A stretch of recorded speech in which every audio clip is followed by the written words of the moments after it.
All right, everyone, welcome back. Episode 11 here, SportsBook Sports, all things sports betting. I'm your host, Connor, with your boy here, GA. Welcome to another episode 11. Yes, sir. We're sticking with the NBA playoffs. Yeah, which have been treating us well this year. Yeah, honestly. we've been doing okay. Honestly, that and hockey have been great. Yep. And on top of the betting stuff, I mean, this shit has just been entertaining to watch in itself, Yeah. you know? Sports are back in a major way.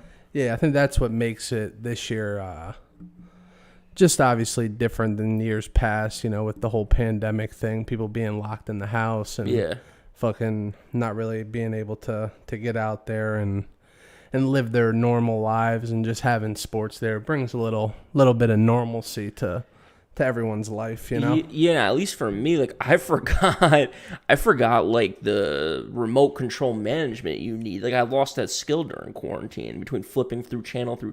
Like the other night we had NBA going on, we had NHL going on, the Yankees were coming back, the Mets were doing okay. It was just all over the place. You were flipping through like 3 or 4 channels. College World Series was on if you had money on that. Yeah. So it was just like, got to get those 2 TVs back out. You got to get those remotes going and stuff and get back into the groove of things. Definitely. And I mean, I'm looking forward to, I mean, we were literally just talking about it, but the football season, college football, NFL. Can't wait. Everything's going to be wide open. Stadiums are going to be full. Yeah. And did we talk about the challenge last episode? We teased it a little bit. We teased it a little bit. I want to kick off this episode just discussing that a little bit, because I think we're planning on starting it Monday. Yep. So what GA here and I are going to be doing is putting together $10,000 of a bankroll. Yep. And our goal is however long it takes. And who knows, maybe we go on a bad stretch and we lose it all. Yep. But our goal is what we're calling the 100K challenge, road to 100K. Yep. That's what we're going to try to. Hopefully, you guys tailor our picks too. Even if you look at it from, you know, you could take it from a different scale. Even if you start with $1,000, start with $500. Yeah. You know, we want to 10 times our money though. Exactly. That's the name of the game. We want to make 1,000% of our money. So you start with 1,000. You know, follow the units that we're betting, because we're obviously not going to come out and just hammer 10K on the first game that we see. Yep. But we're looking to ultimately grow that bankroll to 100K. We're going to be documenting that. We're going to have some content of us going to the sports books here in New York. Yep. Making some trips to those. And also, while we're doing that, give you guys a little bit of a idea of what it's like to go to the sports books here in New York. Yep. Just the process that comes with that, and the ability of the bets that they have and the options that they have to be able to bet. Also the limits, you know. Yeah, what you can bet, what you can't bet. The amount that you're able to bet, because certain things have smaller limits. I was going to say, as we talked about on the Scandy Capper episode, these guys going with 100K tickets and shit like that. Like some casinos I've seen, they won't even. I remember one time I was down in Delaware Park. Yep. And I put in a 3-team parlay, and it was for $300. Yeah. And it was like 3 random ass games, and it was one of the first times I ever saw it happen to me. But it took like the guy put it into the computer and was waiting for the ticket to print out, and it fucking like took like 10 minutes for them to accept the bet. Yeah. And I was like, what's going on? Why is it taking so long? And the guy was like, well, they're like, when you send that in, it either like gets automatically approved, right, or goes to someone to review, and someone like had to take a look at the bet. Yeah. And I was like, this is such like a minimal amount. It was paying like I had 2 underdogs in it, so it was like 8-1 odds. Yeah. I was getting paid like $2,400 if it hit, and yeah, it literally took 10 minutes for the ticket to print out. For a $300 bet. Yeah, for a $300 bet. So for these guys that say they go into places and bet 100K, which you're going to see. I mean, we're going to try to make 100,000, but it's tough. It's tough to put sometimes these bets in and see what happens. But that's ultimately our goal, is to show you guys that process. Hopefully, you know, some people tail us and make some money. Exactly. Yeah. I know we're kind of running low on the basketball game, so it's definitely, I know I've switched my attention all to baseball. This past week I've been looking at a lot of that stuff, so we'll definitely be diving deeper in next week and the week after, just kind of going over how we make our baseball bets, what we look at, and all that good stuff. I mean, maybe some soccer in there if you're into that stuff. Olympics are coming up.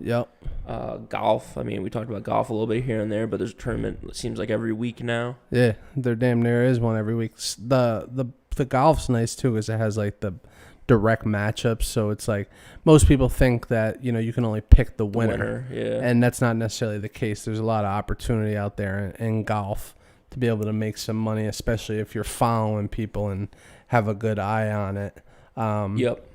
But as you just mentioned, I mean, NBA has been our focus because for me specifically, I can speak on it, is basketball has always been a go-to for me. College basketball, NBA a little bit, mainly college hoops. Yep. And then college football are really like the three sports that I bet significantly. Yep. MLB, the last couple of years I've come on. Yep. It's one of those ones that has always been a distant for me, but I'm getting more and more used to it. And it's kind of understanding it. There's a couple different metrics and stuff compared to like basketball or football that people use for like trying to handicap those games and stuff. So just understanding all the different terminology, what to look for, all that stuff. And baseball is honestly one that you have to look at pitchers, not just teams. Like there's a lot of different. There's a lot things that goes into it, and there's such a big sample size of it, and that's what hurts a lot of bettors out there. Like you need to realize, like you don't need to bet every single day. No. That you can if you want to, and that's where if you're going to do that, you 100% better stick to your units, or otherwise you're going to run through your bankroll very quickly. But that's the thing about baseball is there's 160 some games. The sample size is huge. The players are obviously humans in themselves. They have bad days. You never know what's going on in the clubhouse for a stretch. You never know what's going on during the road trip that they're having. So there's a million different things to look at when you're betting baseball more than I think really any other sport. Yeah. Because of how many games there is. Yeah, and there's a lot that goes into it. So we'll definitely be diving into more of that stuff, especially when we're starting off this road to 100K. Yeah. Baseball, I think, is going to be a good focus for us over the summer until we get football back. Yeah.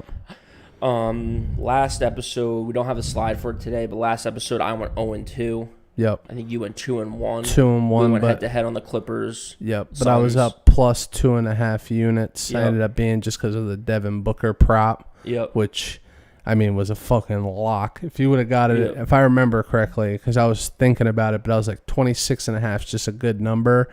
And being at plus 250 was just like great odds and great value. Yep. But like under 23.5, I think was like plus 650 or 750. Yeah, it could have made a killing. Yeah, it could have made a killing just for like 3 more points. But again, that could have been the difference. One other shot goes down for him, and you lose out on that. But either way, I mean, overall, and we'll put this up on the next episode.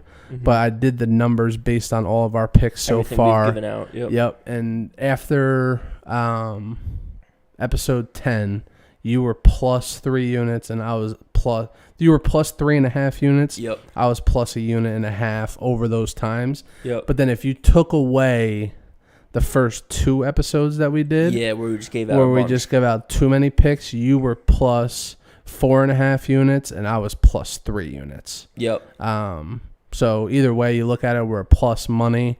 But the last 8 episodes where we've really just gave you what we bet and what we would actually put in the amount of money that we've been betting. We're at plus units, and I think you'll see over time that that's what we're able to do because we don't get out of our realm. I think that's one of the better things with us. Sometimes I'll admit I get a little wild, of course, especially when I'm plus money. I'll try to just hit a big home run and come up even more, and that happen to anyone. Yeah, and that hurts me. You're definitely a lot more conservative. You stick to what your guns are, and over time, though, it equals a gain. Yeah, and like I think we've been doing it. I think this is episode 11, so we've done a couple 3 episodes, a couple 2 episode weeks. Yeah, I don't know if we've done it for a full month yet here on the YouTube, just but it's about pretty close. Yep. So after a month of doing this, being up a couple units, I'm pretty happy with that. Oh, definitely. And then once we start this road to 100K next week, it was pretty much the beginning of July. So then we'll be focusing from July on, keeping track of all that stuff. And there's no time limit on. Like to your point, we're kind of slow and steady bettors. We like to bet all year long. So every month, if I'm up a couple of units at the end of the month, I'm happy and I'm moving on to the next month. I'm forgetting about last month and starting my process over again. Exactly. And I think that's a huge That's a huge advantage when you're getting into the thing is, and that's what a lot of sports books love, is they've been pressing in these marketing campaigns and these promotion campaigns because they know a lot of people out there are novice bettors. You know, they look at it like the lottery. Yes. Except it has a little bit more of a quirk to it. You're not just scratching a scratch off. You're not just picking some random ass numbers that a ball could pop up with. Excuse me, but a sports fan likes to have something, invested in it. Exactly. And that's the way, these sports books look at it. But if you're looking to make it something that you're doing week in and week out, month in and month out. Yeah, not just like betting 2 days and losing all your money and then waiting for your next paycheck to come. It'll never work out the way you think it's going to do. We know plenty of people like that. Yeah, it's never going to work out that way. You need to just stay focused on the small run. Over a month, because we, as you mentioned, we bet normally $100 to $200 a game. Yep. A unit for us is $100. Yep. You're up 30% this month. Yeah. And there's no better fucking 401k, any retirement plan, any second stream income that's an investment type thing that's better than that. Yeah. I mean, if you could make 30%, if I could do that on my 401k every month, I'd probably been retired by now. For sure. For sure. But it's just, especially when you compound it. Yeah. Right. Which I personally, I don't know about you. I kind of, unless I'm going like crazy hot or crazy cold, I like to kind of just stick with my units pretty much for the season. Yeah. So like football season, I'll look at it and I might say, okay, I've had a good year. Maybe this year I'll up it from 200 to 300 or 250 to 350 or even up to 500, whatever it is. But for me, I try to stay consistent with it throughout a season. Yep. And then just try to, like you're saying, hopefully compound it into the next. I know when I started, I wasn't betting 100 a game.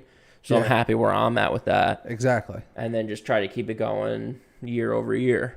And that's what 100% it's about, though, is just as you mentioned, like over time, you're going to compound your bets into higher units. So don't look at it right now as like, all right, I need to make a $500 bet today when all I have is $500 to bet. Yeah. Because it's just never going to work out that way. You need to bet 50 a game or 10 a game, 25 a game, whatever it is for you. Until you double your bankroll. Yep.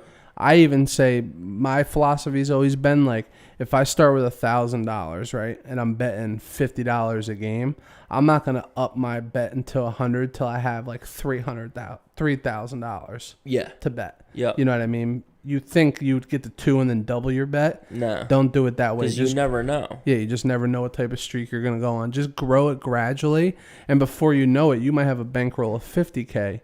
Then you can up your bets to $300-$400 a game. Thought of a good. We should talk about too at some point too, like taxes and all that stuff. We should be, because that's like a serious thing when you start betting and you start making like real money and stuff year over year. Like especially all like if we're talking about different casinos and stuff like that. If you're winning money on the slots or different games you can play, they keep track of different things, stuff like that. It just hit in my head, but we should definitely. That's another part of bankroll management if you're going to be doing it seriously. Yeah, if you're going to something that we've started getting into the last year or 2 or 3 of doing this. Yeah, I'd love to talk about that because the sports betting industry in its whole, as a whole, is like probably one of the leading industries in the world for money laundering. Yeah, and for years it's all been like under table. You have to know a bookie, you have to know a guy, so no one's keeping track of anything. Now with all this stuff moving to legitimate sources, everything's tracked to the penny. Yeah, especially if you're betting mobily. Yeah. But even then, bro, the reason that they don't even track, like the casinos don't worry about tracking you, is because they don't want anyone to track them.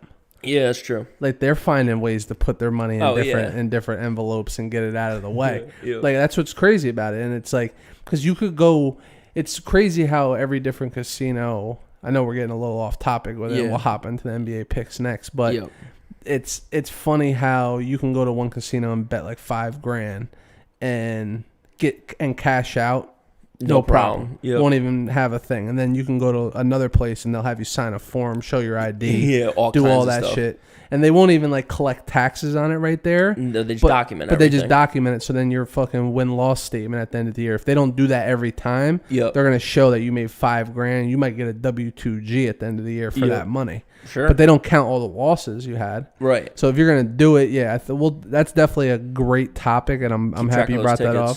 Yeah, because I'm about to go through that this year with the slots thing. I mean, it's fucking nuts. It's only June, but yeah. Yeah, and it's only June, but we'll figure out a way. I hope the IRS isn't listening right now. And we'll get it done right. Yeah, we'll figure it out. I got a good accountant. Speaking of getting it done right, that's a fact. Talking about, just to wrap up, like where we're at so far, we're up a couple of units or whatever, but I got one big bet still open, and that's the Atlanta Hawks. Oh, I know. That's going to fucking kill it. So let's talk about that. We got them playing tonight. They won game one, which I think we both were on the Hawks. Just money or plus spread 7.5. Yeah, they ended up winning outright. So tonight's game is game 2, 8:30 on TNT. Yep. Hawks are up 1-0. They won one on the road, so they're in Milwaukee again. Yep. Bucks are minus 8.5, overs 225. Yep. Again, all the lines that we do, everything we do is FanDuel related. It's FanDuel Sportsbook Online is where we get our lines from. Yeah, buddy. And I'm just trying to think, what are you thinking about this? What are you thinking about this game? I was looking at it a little bit before, and I'm definitely leaning. I'm going to put 2 bets on this game, and it's going to be a unit on the Hawks plus 8.5. I think that's just too much. Yep. I think the Bucks come out with a better showing tonight. Yeah, 8.5 is just a lot, but I also like the under 225. Okay. You think Giannis steps up, starts trying to guard Trae Young? I think they just got to slow the tempo down. Yeah. And then they tried to keep up with them last game and run it down their throat, and it just doesn't. You can't play at the Hawks' pace. Yeah, it's one of those things where you like. Sixers tried to, and it didn't work. You almost play into their hand a little bit. Yeah. It's like, oh, we're gonna kick it. We're gonna kick the tempo up, and it's like the Hawks are like, oh. Go right ahead. Oh, great. Trae Young go for 48. And you're going to get tired before we do because we're fucking all 25 and under and just run up and down the court all day. Young Bucks, no pun intended. And also we got 7 or 8 guys. Exactly. Where the Bucks don't. And then, like I mentioned, they're all fucking old heads. Like Brook Lopez is old. PJ Tucker's old. Middleton, I don't know how old he is. He looks like he's 44. He's older. Giannis is the only one that's really younger. And then like Pat Connaughton off the bench. Yeah. The Forbes guy is a little bit younger. But even like Drew Holiday's late in his years. Yeah. I was getting into some arguments with some people the other day about Drew Holiday. He's just good addition to the team is what I would say. Great addition. They needed it. But what I was trying to say is, for this series specifically, he's a great defender. He was first team all defense for a reason. Yep. But for this series, he's a liability defensively. Okay. Because he's the point guard, right? Offensively. Yep. The point guard should 9 times out of 10 match up with the other point guard. Yep. And that's why the Hawks have been able to make it to the Eastern Conference Finals, because there ain't one person in the East that can stay in front of Trae Young. Yeah. And then he just makes plays for everyone. No one can stay in front of him. Yeah. That's why the Sixers had a tough time with him, because Seth Curry couldn't stay in front of him. Nope. They couldn't put a guard in front of him, so then they had to throw Ben Simmons on him. Yep. But then that just opened everyone else up. Exactly. This series, Drew Holiday cannot stay in front of him. They run pick and rolls left and right. They get a switch, and it's game over. Yeah. So what do they try to do? They try to move Giannis on him. Yeah. They try to move. I saw PJ Tucker guard him a couple times, and that's fucking cook up. Get out of here. Who else are they gonna throw on? Yeah, him? Middleton. Too slow. Once you put your scores on them though, then on the offensive end they're gonna lack a little bit. Yeah. The Forbes guy. Off the bench, they try to throw him on him a little bit. Cook up. Yeah. There's just no one that can stay in front of him. Yeah. But that was what I was arguing with these people. Is they're like, oh, Drew Holiday had 33 and 10, and I was like, yeah, Trae Young had 48. Yeah. He can score all the points he wants to, but if your guy's beating you by 15, then you ain't doing your job. Yep. That's just, and that's what I think's tough for the Bucks. Like, that's why the Hawks, I think 8.5 is just too much, unless the Hawks just have an off shooting night, which they can. Yeah. Also, too, I don't know if they kind of like rest on their laurels a little bit. They need to win one on the road. They won one on the road. Yeah. But I mean, also too, I think the Hawks are like angry, young, hungry. Like they might just go for the throat. Yep. So I mean, I'm taking the Hawks plus 8.5. In the back of my head, I'm kind of thinking, oh, do I throw a half a unit on just the money line? But even a quarter unit ain't bad. Because I have them for the series anyway, I'm staying away from it. Yeah, I think you should. I'm taking them plus 8.5, and then also we'll start talking to about like hedging it out. Yeah. Like if the Hawks go up 2-0, then I'm really gonna look at the Bucks to win the series. That's a good hedge. And what their hedge is, and then I'll just lock in money either way. Definitely. And I think that's where we're both at. Is because before this all started, I mean, you called the Hawks on the podcast. Yeah, you got the Clippers. I got the Clippers. I didn't get them at good odds. Yeah. Before the playoffs started, like if I would take them right now. Yeah, say even before Game 3, you could have had them at, I think it was like 1,400. 1,400 to get to the chip or something like that. Or no, I think it was to win the chip. To win it. To win it. Yeah. And then it was like plus like 500 to win. Yeah. The Western Conference. The Western Conference. And I got them at plus 275 to win the West before it all started. Yep. So, but that's another one. Like, and after the last episode, we're both still up 4 units now. Right. So it's just like, if we hit that, we're both up. You're up tremendously. You'd be up 19 units. Yeah. Off what you bet, and then I'd be up another 2.75. But we're just right now, considering where we both started, we're in a great position to come up some good money.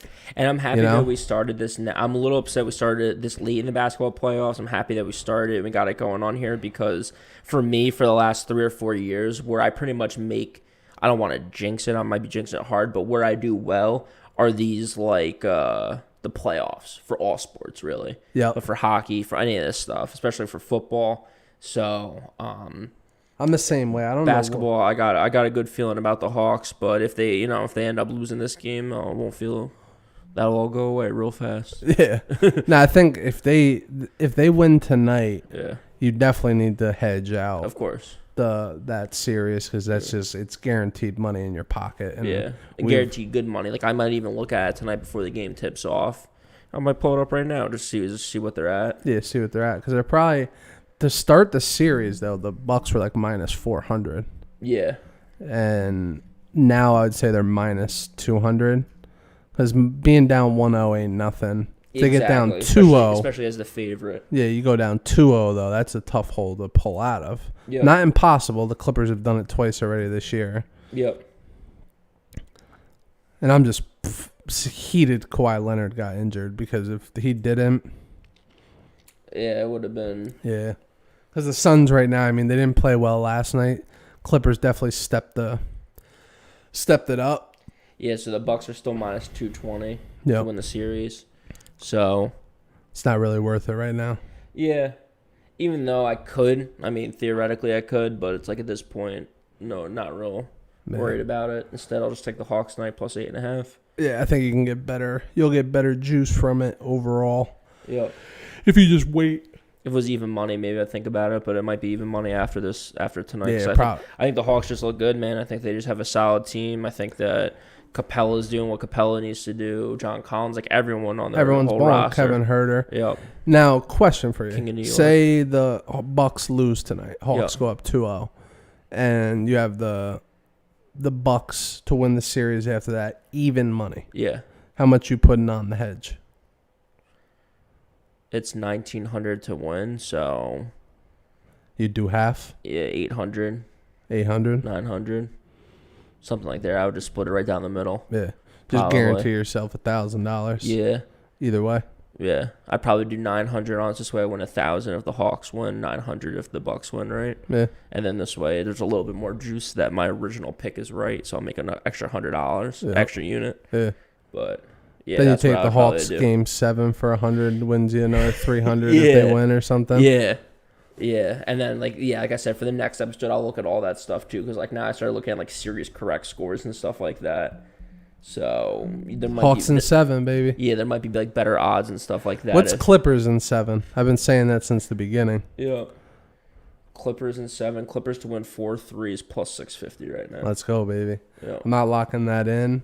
But I like Clippers in 7. Yeah.